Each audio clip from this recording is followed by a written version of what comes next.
Ok, bien, salut à tous et à toutes, c'est Léa. Aujourd'hui, on est pas mal. Dans cette vidéo, on va faire une réaction d'un SCP 4910, qui sourit.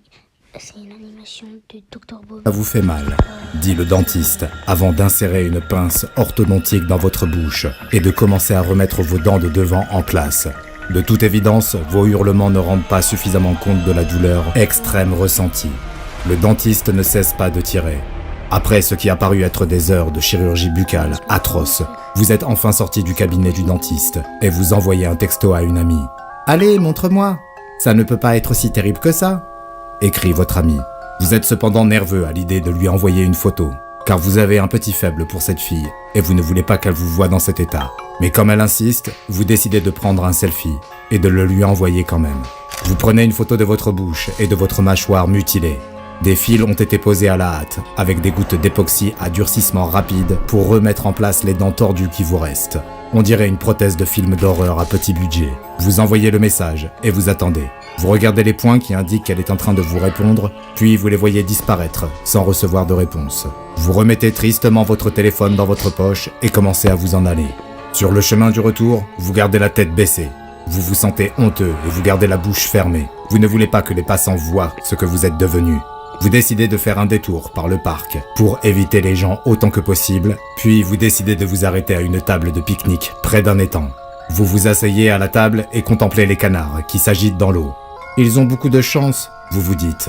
Les canards ne risquent pas de perdre leurs dents à cause d'une balle de baseball et d'avoir l'air d'un monstre. Les canards se mettent soudainement à s'éloigner, puis finissent par s'envoler.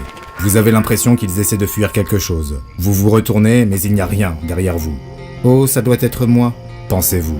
Mais ensuite, vous avez l'impression qu'il y a quelque chose derrière vous. Vous vous retournez, mais il n'y a toujours rien.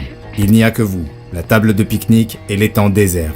L'eau est calme, mais vous ne pouvez pas vous débarrasser du sentiment qu'il y a quelqu'un derrière vous. Alors vous vous retournez à nouveau. « Bonjour ? Il y a quelqu'un ?» demandez-vous. Mais personne ne répond. Vous vous retournez vers l'étang et vous hurlez de peur en voyant la chose qui se tient devant vous et tombez de la table de pique-nique. Vous vous relevez aussitôt et fuyez sans chercher à savoir quelle est cette chose. Vous vous mettez à courir aussi vite que possible, mais vous l'entendez vous poursuivre. Instinctivement, vous sortez votre téléphone et vous essayez de prendre des photos. Vous savez que personne ne vous croira et vous voulez des preuves de cette chose. Vous réussissez à prendre quelques photos, mais vous sentez que la créature vous rattrape.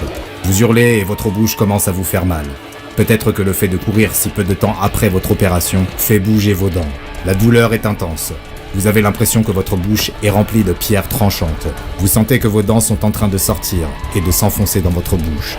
Vous prenez une dernière photo avant que la créature ne vous saute dessus, vous envoyant vous et votre téléphone au sol. Tôt, le lendemain matin, un périmètre de sécurité a été mis en place dans le parc. Le détective arrive et passe devant un jogger traumatisé qui a découvert la scène macabre. Un officier de police qui surveille le site soulève le ruban de sécurité pour que le détective puisse pénétrer sur la scène de crime où est étendu un corps recouvert d'un drap blanc. Le détective demande au policier s'il a déjà trouvé quelque chose. L'officier lui tend un sachet en plastique contenant un téléphone portable poussiéreux. Le détective enfile un gant en latex et sort le téléphone du sachet. L'écran est fissuré mais il fonctionne encore. Il y a de nombreux messages. Il semble provenir d'une personne cherchant à s'excuser de ne pas avoir répondu plus tôt et demandant ensuite où est le propriétaire du téléphone et s'il est en colère contre elle. Le détective ouvre l'application appareil photo du téléphone et commence à regarder les dernières photos qui ont été prises. C'est une étrange série de photos. Elles semblent toutes être des selfies qu'un jeune homme a pris en courant dans le parc. On dirait presque qu'il y a une silhouette derrière lui, mais c'est difficile à distinguer. Il y a une sorte de tache blanche sur les photos qui augmente au fur et à mesure qu'il les parcourt. La dernière photo n'est qu'un écran blanc et flou. Le détective retourne le téléphone et regarde l'objectif qui est entièrement recouvert d'une substance blanche et dure. Le détective remet le téléphone dans le sachet et s'agenouille à côté du corps. Quant à l'officier de police, il se retire. Il a déjà vu la victime et ne souhaite pas le faire à nouveau. Le détective tire le drap et ce qu'il découvre est particulièrement choquant.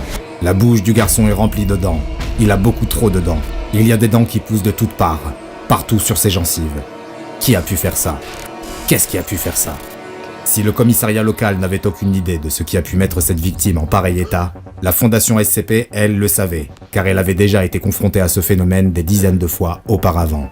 En fait, les membres de la Fondation l'ont vu se produire tellement de fois qu'ils ont fini par baptiser cette entité anormale SCP-4910. Cela dit, au sein de la Fondation, elle est plus connue sous le nom bien plus inquiétant de « celui qui sourit ». On sait très peu de choses sur le SCP-4910, et les récits des témoins oculaires sont tous extrêmement sommaires, car ceux qui ont été en contact avec la créature ont rapidement succombé à ses effets. Ce que l'on sait, c'est que le SCP-4910 est un quadrupède, et qu'il semble être constitué partiellement ou peut-être entièrement de dents. Ceux qui ont affaire au SCP-4910 font rapidement l'expérience de son principal effet anormal, qui consiste à provoquer une surproduction extrêmement rapide de dents dans la bouche de ses victimes. Les dents existantes augmentent rapidement de taille et dépassent des gencives plus que de raison, et de nouvelles dents se mettent à pousser partout dans la bouche, y compris sur le palais et sous la langue. Ces nouvelles dents remplissent complètement la bouche, ce qui empêche presque immédiatement la capacité de parler. La créature en profite alors pour attraper et neutraliser sa victime avant de la dévorer. Le caractère mystérieux du SCP-4910 est renforcé par l'effet qu'il a sur tout équipement d'enregistrement se trouvant à proximité. Les caméras et autres appareils qui se trouvent à proximité du SCP-4910 verront leurs composants être compromis par l'apparition soudaine d'une couche de dentine, le matériau dont sont constituées les dents. Il est intéressant de noter que le SCP-4910 semble posséder un certain niveau d'intelligence, car il semble capable de faire la différence entre les citoyens lambda, qu'il chasse pour se nourrir, et les membres d'organisations qui le traquent et le confinent ou lui font du mal, et qui l'utilisent à des fins encore plus néfastes. Bien que les mécanismes exacts demeurent obscurs, il semble que le SCP-4910 soit capable d'infecter certains membres de l'organisation, les faisant agir comme un vecteur de l'effet, lesquels vont alors ensuite le transmettre à d'autres victimes.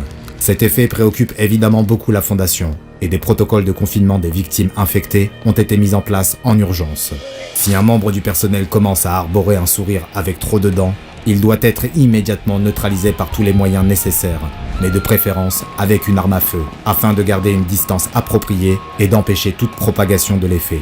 L'individu infecté doit ensuite être aspergé d'un produit chimique à base de chlorure d'hydrogène, qui le réduira en une substance ressemblant à de la bouillie. Une fois que cette substance n'est plus active, elle est transférée vers le site d'incinération le plus proche pour y être détruite.